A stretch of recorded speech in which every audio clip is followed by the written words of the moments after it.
नमस्कार दोस्तों, स्वागत है आपका JPY एकेडमी में। आज के क्लास में हम कक्षा 10 हिंदी के तीसरा अध्याय भारत से हम क्या सीखें, इनके ऑब्जेक्टिव प्रश्न को विस्तार से समझेंगे। तो चलिए शुरू करते हैं। भारत से हम क्या सीखें का पहला ऑब्जेक्टिव है, मैक्स मूलर का जन्म आधुनिक जर्मनी के किस नगर में हुआ था। ठीक है, तो इसका राइट आंसर होगा ऑप्शन ए, डेसाउ। जर्मनी का एक गांव है डेसाउ, वहाँ ही मैक्स मूलर का जन्म हुआ था। अगला प्रश्न है, भारत किसकी भूमि है। भारत किसकी भूमि है, तो ब्राह्मण या वैदिक धर्म की भूमि है भारत। तो राइट आंसर ऑप्शन बी। 3 नंबर प्रश्न है, मेघदूत नामक पुस्तक का अनुवाद मैक्स मूलर ने किस भाषा में किया। मैक्स मूलर ने मेघदूत नामक जो पुस्तक थी उनका अनुवाद किया था। मेघदूत किस में किया था, जर्मन भाषा में किया था। ठीक है, तो right answer option D, German भाषा में। अगला प्रश्न है, मैक्स मूलर को वेदांतियों का वेदांती किसने कहा। तो इस स्वामी विवेकानंद ने मैक्स मूलर को वेदांतियों का वेदांती कहा था। ठीक है, तो राइट आंसर होगा ऑप्शन बी, स्वामी विवेकानंद। अब 5 नंबर प्रश्न है, संस्कृत भाषा और यूरोपियन भाषा का तुलनात्मक व्याख्यान किसने किया। तो संस्कृत भाषा और यूरोपियन भाषा का दोनों का जो तुलनात्मक व्याख्या था वह मैक्स मूलर ने किया था। ठीक है, तो राइट आंसर ऑप्शन ए। अगला प्रश्न है, महारानी विक्टोरिया ने नाइट की उपाधि प्रदान की मैक्स मूलर को, अमरकांत को, बिरजू महाराज को, अशोक वाजपेयी को। तो महारानी विक्टोरिया ने नाइट की उपाधि मैक्स मूलर को प्रदान किया। ठीक है, तो राइट आंसर ऑप्शन ए। अब 7 नंबर प्रश्न है, कठ और कैन उपनिषद का अनुवाद मैक्स मूलर ने किस भाषा में किया। तो मैक्स मूलर ने जर्मन भाषा में कठ और कैन उपनिषद का अनुवाद किया था। तो राइट आंसर ऑप्शन सी। अब 8 नंबर प्रश्न है, लिपजिंग विश्वविद्यालय में मैक्स मूलर ने किस भाषा का अध्ययन किया। तो लिपजिंग विश्वविद्यालय में मैक्स मूलर ने संस्कृत भाषा का अध्ययन किया था। तो राइट आंसर ऑप्शन सी। अब 9 नंबर प्रश्न है, यूनान व रोम के संपूर्ण साहित्य से कहीं अधिक विशाल है।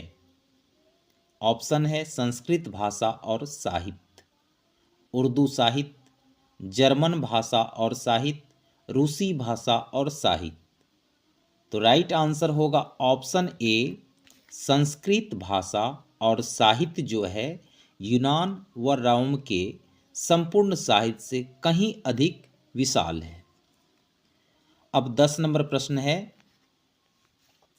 जनरल कर्निघन का संबंध किससे है। वनस्पति विज्ञान से, भूविज्ञान से, पुरातत्व से, मनोविज्ञान से। तो राइट आंसर होगा ऑप्शन सी, पुरातत्व से जनरल वर्गीकम का संबंध है। अब 11 नंबर प्रश्न है, 172 दारिस नामक सोने का सिक्का का घड़ा कहाँ मिला था। तो सोने का जो सिक्का मिला था वह कहाँ मिला था, तो वाराणसी में। तो right answer option C, Varanasi में। अगला प्रश्न है, नालंदा विश्वविद्यालय कहाँ पर स्थित है। तो नालंदा विश्वविद्यालय बिहार में है। Right answer option A. ठीक है,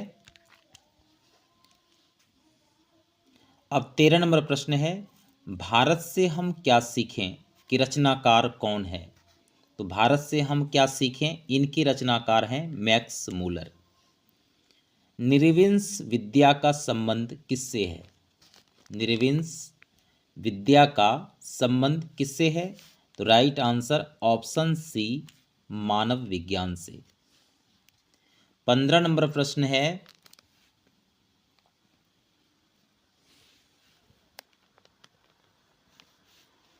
वारेन हेस्टिंग्स था। तो वारेन हेस्टिंग्स भारत का गवर्नर जनरल था। तो राइट आंसर ऑप्शन ए। अब 16 नंबर प्रश्न है, दारिस क्या है।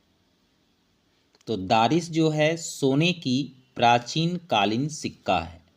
तो राइट आंसर ऑप्शन बी। प्लेटो का संबंध किस देश से है। प्लेटो का संबंध किस देश से है। यूनान देश से। Right answer option D. 18 number प्रश्न है, शाहनामा का रचना काल है। तो 10वीं और 11वीं सदी जो है वह शाहनामा का रचना काल है। 19 नंबर प्रश्न है, मुंडा किस देश की जाति है। मुंडा किस देश की जाति है। तो भारत देश का आदिवासी क्षेत्र के अंतर्गत ये मुंडा जाति का नाम आता है। वो कहाँ है। तो भारत में। तो राइट आंसर ऑप्शन डी। अब चलते हैं 20 नंबर प्रश्न है, संस्कृत का अग्नि शब्द लैटिन में किस रूप में मिलता है। संस्कृत का जो अग्नि शब्द है वह लैटिन में किस रूप में मिलता है। तो वह राइट आंसर होगा ऑप्शन सी, इग्निस शब्द। अग्नि का लैटिन शब्द हो गया इग्निस। अब 21 नंबर प्रश्न है, सर विलियम जोन्स ने भारत की यात्रा कब की थी। तो सर विलियम्स जॉन ने भारत की यात्रा की थी 1783 में। तो राइट आंसर ऑप्शन डी। अब 22 नंबर प्रश्न है, भारत से हम क्या सीखें पाठ में नए सिकंदर विशेषण किसके लिए प्रयुक्त हुआ है। युवा अंग्रेज अधिकारियों के लिए यह शब्द प्रयुक्त किया है नया सिकंदर। तो राइट आंसर ऑप्शन सी। अब 23 नंबर प्रश्न है, हकर्स क्या थे। हकर्स क्या थे। तो वनस्पति वैज्ञानिक थे। Right answer option D. अब 24 नंबर प्रश्न है, स्वामी विवेकानंद ने वेदांतियों का वेदांती किसे कहा है। देखिए ये प्रश्न था कि किसने वेदांतियों का वेदांती कहा। तो स्वामी विवेकानंद ने कहा। किसे कहा था। तो मैक्स मूलर को। ठीक है। तो 24 का राइट आंसर हो जाएगा ऑप्शन सी, मैक्स मूलर को स्वामी विवेकानंद ने वेदांतियों का वेदांती कहा था। अब 25 नंबर प्रश्न है, मैक्स मूलर ने डैश वर्ष की अवस्था में लिपजिंग विश्वविद्यालय में संस्कृत का अध्ययन प्रारंभ किया। तो 18 वर्ष की आयु में उसने लिपजिंग विश्वविद्यालय में संस्कृत का अध्ययन प्रारंभ किया था। तो right answer option D. 26 number प्रश्न है, फारसियों के धर्म का क्या नाम है। तो फारसियों के धर्म का नाम है Zarathustra. Option D. Max Muller का जन्म कब हुआ। मैक्स मूलर का जन्म हुआ था 6 दिसंबर 1823 को। तो right answer option D. 28 number प्रश्न है, मैक्स मूलर का जन्म कहाँ हुआ। तो डेसाउ नामक शहर में हुआ था। कहाँ है ये। तो जर्मनी में। तो राइट आंसर ऑप्शन बी। अब 29 नंबर प्रश्न है, मैक्स मूलर के पिता का नाम क्या था। तो मैक्स मूलर के पिता का नाम था Wilhelm Müller. Right answer option A. अब 30 नंबर प्रश्न है, नालंदा विश्वविद्यालय की स्थापना किसने किया था? नालंदा विश्वविद्यालय की स्थापना किसने किया था? कुमारगुप्त ने। Right answer option A. अब 31 नंबर प्रश्न है, कौन प्राचीनतम भाषा है? तो संस्कृत जो है वह सबसे अधिक प्राचीनतम भाषा है। Right answer option C. अगला प्रश्न है, मैक्स मुलर की मृत्यु कब हुई? 1900 ईस्वी में मैक्स मुलर की मृत्यु हुई थी। ठीक है, तो राइट आंसर होगा ऑप्शन डी, 28 अक्टूबर 1900 ईस्वी। अब 33 नंबर प्रश्न है, किसके अध्ययन क्षेत्र में भारत के कारण नवजीन का संचार हो चुका है? ठीक है, तो राइट आंसर होगा ऑप्शन बी, नीति कथा। अब 34 नंबर प्रश्न है, दारिस नामक सोने के सिक्कों से भरा घड़ा किसे मिला था? तो किसे मिला था? वारेन हेस्टिंग्स को। उसने क्या किया? सौंप दिया और प्रबंधन को सौंपने के बाद क्या किया था? सोने के सिक्के को गला दिया था। ठीक है, तो दारिस नामक सोने के सिक्कों से भरा घड़ा किसे मिला था? वारेन हेस्टिंग्स को। उस समय वह क्या था? गवर्नर जनरल था भारत का। अगला प्रश्न है 35 नंबर, मेघदूत का जर्मन में अनुवाद किसने किया?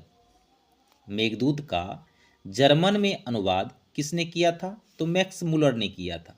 ठीक है, तो right answer option C, Max Muller ने। अब 36 नंबर प्रश्न है, भारत से हम क्या सीखें? क्या है? निबंध है, कहानी है, भाषण है या व्यक्ति चित्र है? ये काफ़ी इम्पोर्टेंट है इस बार के एग्जाम के लिए। तो भारत से हम क्या सीखें एक प्रकार का क्या है? वह भाषण है। ठीक है, तो राइट आंसर ऑप्शन सी। अब 37 नंबर प्रश्न है,